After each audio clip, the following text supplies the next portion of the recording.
late September night, our friend, the dominatrix, stretched out on the couch. Her speech impediment was not affected. The others had gone to sleep when we discussed the limits of her trade, how there could never be a fluid present in the act, not even spit, in fact, though many men had asked for it.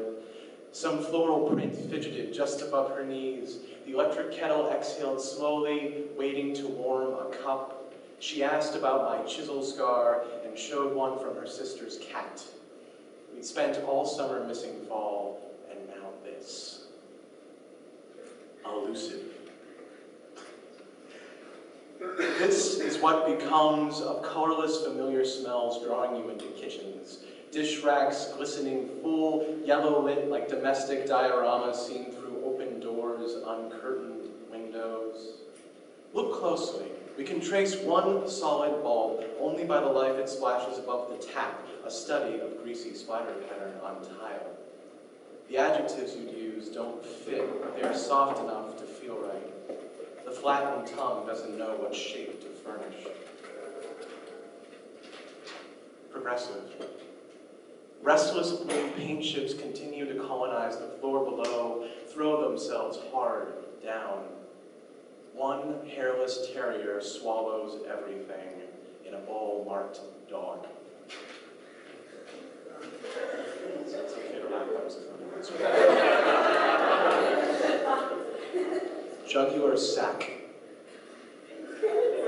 Not so much this one. This new impatient apple, red and roosting in a wooden bowl, does it inflate its chest for me, afraid to strut across the table? Muscles rattle against an inner lining. Pine, white as winter, and the first cold hard thing to bring you back to bed. And then, to feel the room, remember you, are my back teeth in light? Have I loved these things aloud? Approaching at an angle. They're really short, I promise. Pretending. What's a word for that? The wolf's eye that comes to know the fire from the tree line. All I see is Venus risen, never any further from the sun. But there are two, you say. And this is the last one. Burn the rise. I thought there would be burning, a shattered black star branded on the floor around my empty shoes, as if all the world were at last a map. Who knows how long ago she filled the machine with barely sound enough to say, press 1 for an emergency. It doesn't count, it will wait out longer than anything I've had, anything that's mine. Thank you.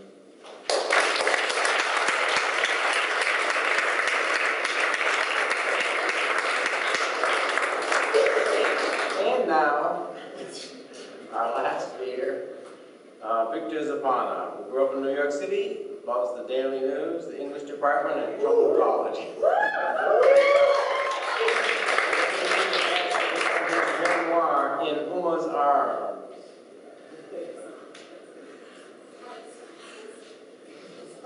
Just to follow Cooper, I want to thank my advisor, Ann Fadman, who could not attend. And also you guys for sticking through 2 hours.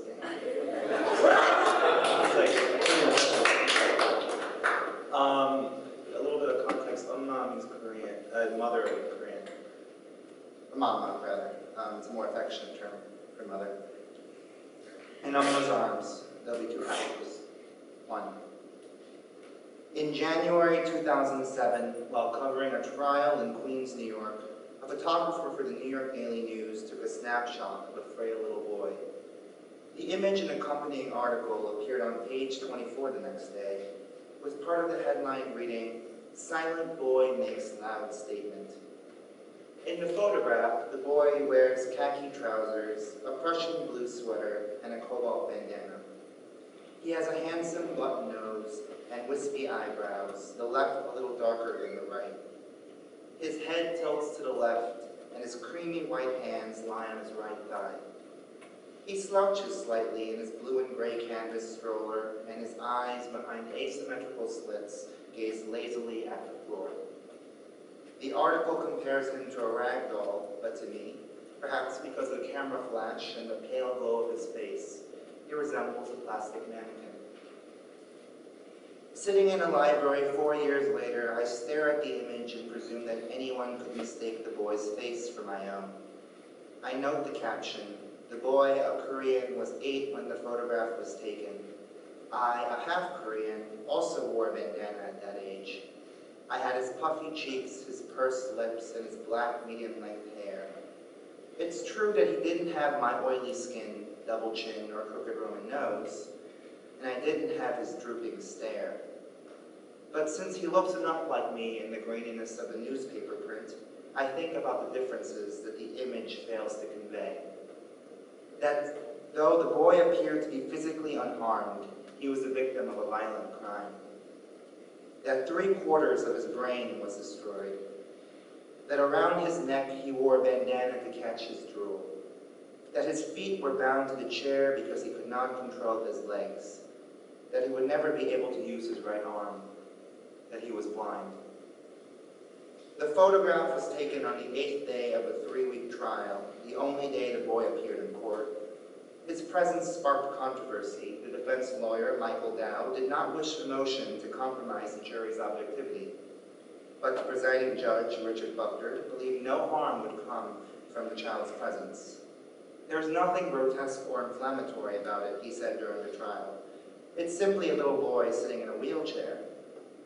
Later that day, the boy's father, Sung Ha-an, told the Daily News that he found the visit essential.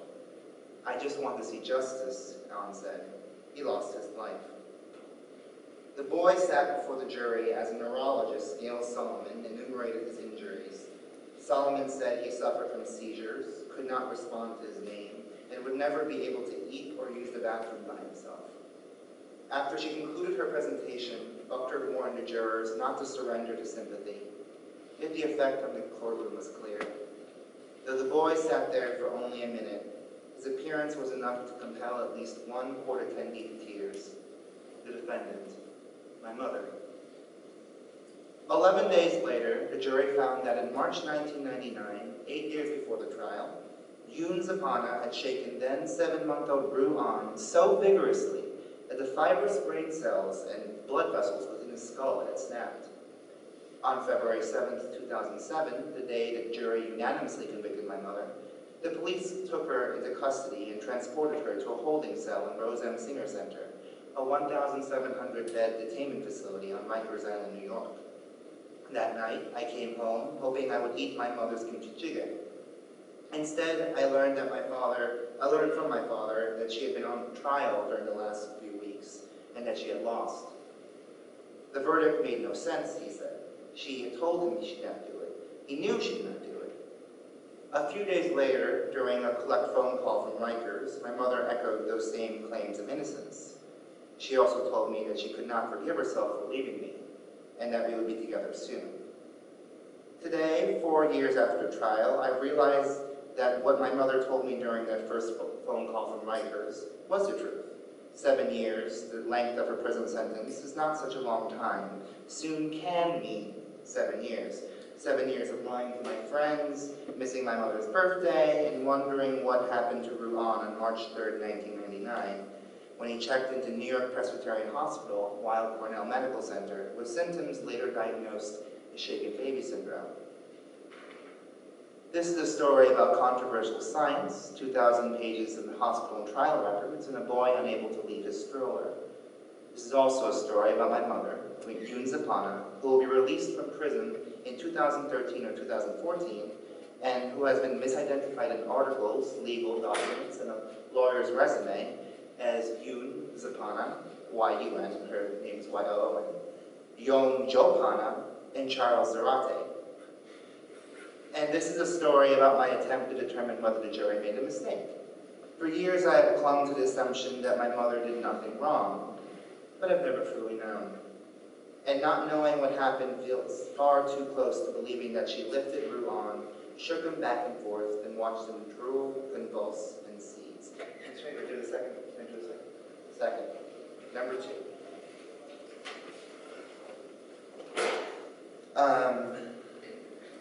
There's no need for context here. I tried to ignore all this. This is a little more than halfway through the piece, sorry. It was my senior year at Stuyvesant. I stayed up late because I wanted not only to hang out, but also to avoid going home.